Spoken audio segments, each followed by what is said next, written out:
আজকের গুরুত্বপূর্ণ সংবাদে আসুন শুনি বাংলাদেশের রাজনীতি নিয়ে এক বিতর্কিত মতামত। নোবেলজয়ী অর্থনীতিবিদ মোহাম্মদ ইউনূস সম্প্রতি ভারতের সংবাদ মাধ্যম পিটিআইকে দেওয়া এক সাক্ষাৎকারে সাবেক প্রধানমন্ত্রী শেখ হাসিনার বিষয়ে তার অসন্তোষ প্রকাশ করেছেন। ইউনূসের মতে, শেখ হাসিনার ভারতে থাকা অবস্থায় বাংলাদেশ থেকে প্রত্যর্পণের অনুরোধ না আসা পর্যন্ত তার চুপ থাকা উচিত। তিনি আরও বলেন, হাসিনার সাম্প্রতিক রাজনৈতিক বিবৃতিগুলো অবন্ধুসুলভ। প্রসঙ্গত, শেখ হাসিনা সম্প্রতি বাংলাদেশের রাজনীতি নিয়ে ভারতের মাটিতে বেশ কয়েকটি মন্তব্য করেছেন। তবে দ্য ইউনূসের মতে, এর প্রভাব ভারত-বাংলাদেশ সম্পর্কের ওপর নেতিবাচক হতে পারে।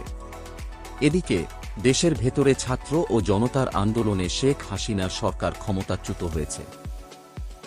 দেশে ফেরা নিয়ে কোনো ইঙ্গিত নেই। আপনারা কি ভাবছেন? দ্য ইউনূসের বক্তব্য কি